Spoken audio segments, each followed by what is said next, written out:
Letters from a Stoic by Seneca. Letter 15, on Brawn and Brains. The old Romans had a custom which survived even into my lifetime. They would add to the opening words of a letter, "If you are well, it is well. I also am well." Persons like ourselves would do well to say, "If you are studying philosophy, it is well." For this is just what being well means.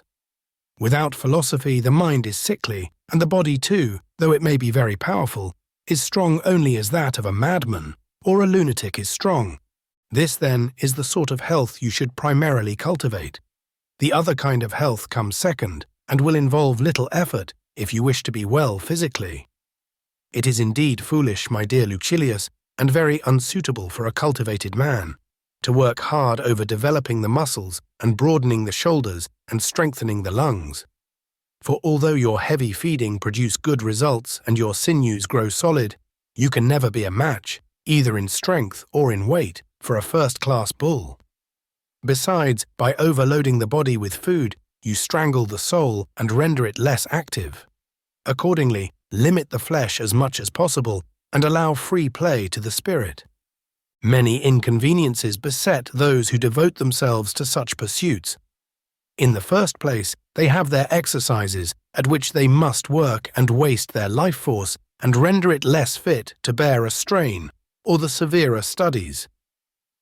Second, their keen edge is dulled by heavy eating.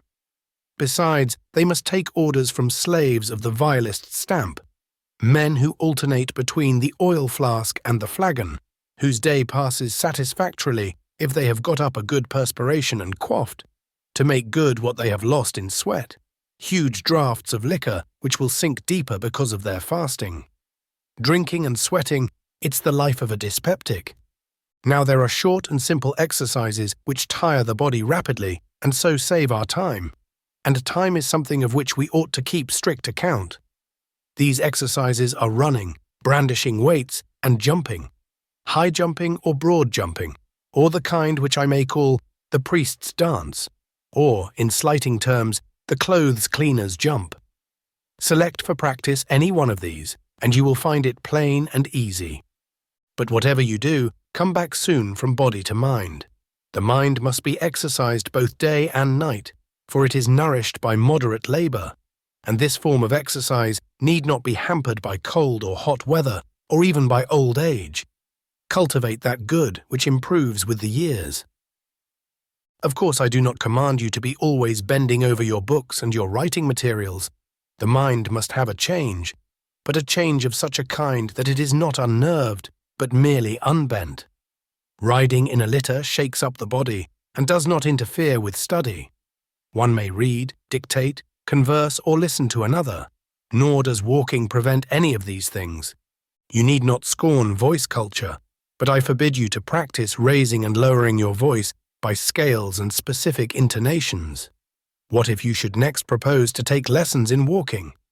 If you consult the sort of person whom starvation has taught new tricks, you will have someone to regulate your steps, watch every mouthful as you eat, and go to such lengths as you yourself, by enduring him and believing in him, have encouraged his effrontery to go.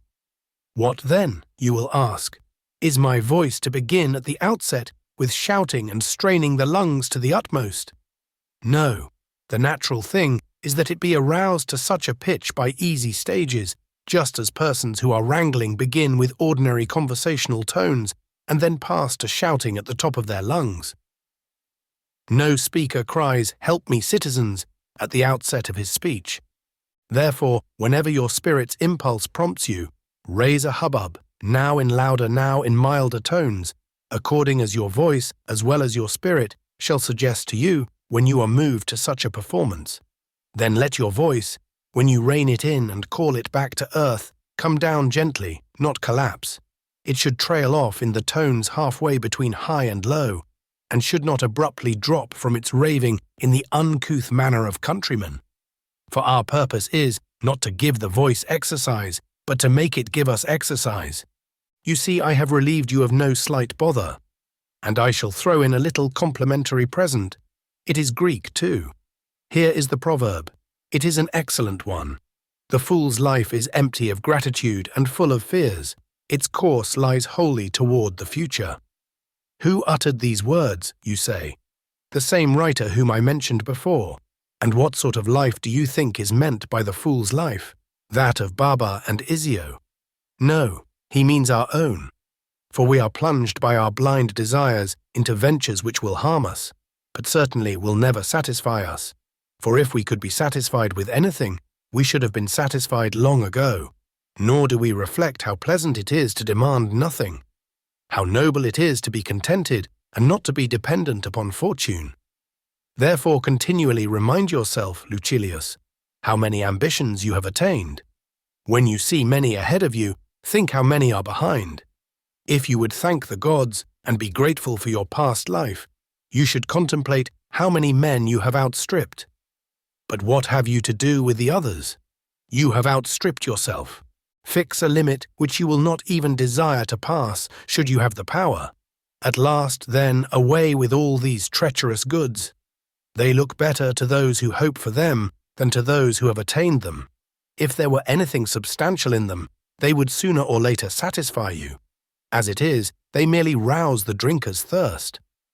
Away with fripperies which only serve for show. As to what the future's uncertain lot has in store, why should I demand of fortune that she give rather than demand of myself that I should not crave? And why should I crave? Shall I heap up my winnings and forget that man's lot is unsubstantial? For what end should I toil? Lo, today is the last. If not, it is near the last. Farewell.